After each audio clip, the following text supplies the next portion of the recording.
سلام الله عليكم، أهلا وسهلا بكم، نرحب بكم في هذا الفيديو ونقول لكم نورتوني. المشتركين اللي دخلوا عندي نرحب بيهم. في الفيديو السابق كانت أدنى المشاهدات لكني أنا مانيش رايحة نتوقف ومانيش رايحة نحبس، لأنه هذه هوايتي، وأنا راني نحب نحب هذه الخدمة ونحب هذه الهواية. والبنات حبيت برك ندير إهداء للناس اللي دخلوا عندي وفرحوني بالاشتراك تاعهم. قولهم مرحبا بكم ونورتوني والدار داركم. أهلا وسهلا بكم حبابي الزينين الحلوين.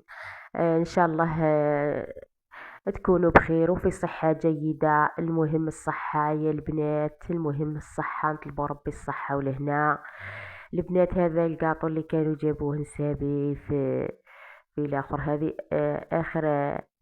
اخر ما تبقى يعني هذا يعني ما تبقى من ريحة العيد، يعني ان شاء الله العقوبة للعام الجاي ان شاء الله نكونوا حيين ومجموعين وبالصحة يا رب ان شاء الله.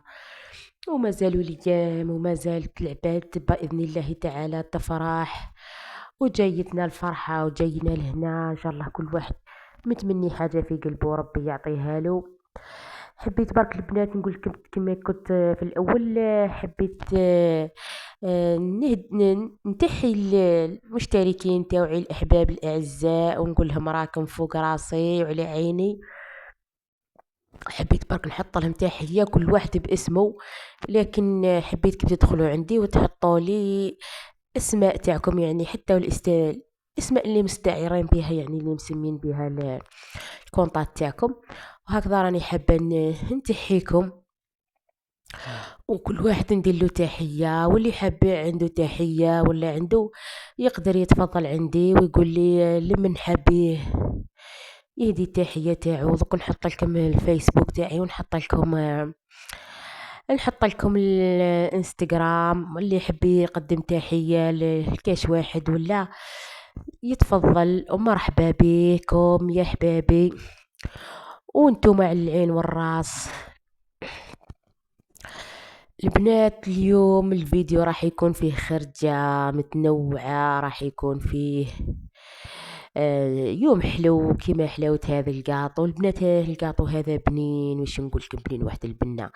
هذا اللي هذا اللي منا بالشيكولا، محشي بالكريمة، والداخل تاعو الجوز، محشي بالجوز الداخل، وفيه جوزة وفيه نسيت كون راني قسمت معاكم. هيا هنا البنات، هيا الى الحديقة، هيا البنات نخرجوا شوية.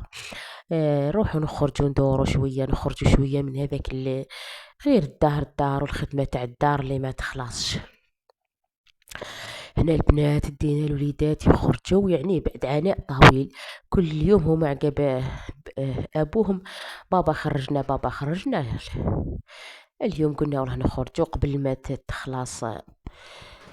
ما تخلص يعني هذا الاخضرار هذا. شوفوا يا البنات، جمال بلادي الله يبارك عليها ويحفظها من العين. اخرجوا حتى انتم يا البنات، اخرجوا تفسحوا، ما تبقاوش برك في الدار، راهي تسبب لنا هذاك القلق وتسبب لنا الاكتئاب. نخرجوا شويه نبدلوا الجو. اليوم قلت والله نديكم نخرجكم. شوفوا البنات، شكون اللي كيما انا اللي تحب تصور الطريق كي تخرج، والله راكم في بالي وقلت نصور لكم. هذا هنا كنا وصلنا، هذه الزرزيحة، وكان ولدي قال ما نهبطش منها قلت له هبط بركة بابا حتى نصور لصحاباتي وحباباتي. شوفوا يا البنات، شوفوا والله قلت ما نبخل عليكم نصور لكم ونديكم معايا تحوسوا. والله كون صبتكم هاكم هنا معايا حبابي حبيباتي. ان شاء الله برك في الفيديو السابق ما نكونش يعني كاش ما قلت هكذا هضره ما عرفت، غلطت فيها والله سمحولي. شوفوا البنات هذيك المناظر لهنا الله يبارك، واحد القعده البنات هنا هذه الطابلة تقدري تجيبي المشروبات، تقدري تجيبي هكذا سندويشات، واش عندك تجيبي، ويظل الإنسان في يوم كامل. أنا ما جبت والو، البنات كانت جاتني خرجة هكا على غفلة، ما جبتش، وقلت في إلى حيانا ربي نخرج نجيب ونظل يوم كامل. حنا ما طولتش أنا هنا البنات، ومع السلامة وإلى اللقاء.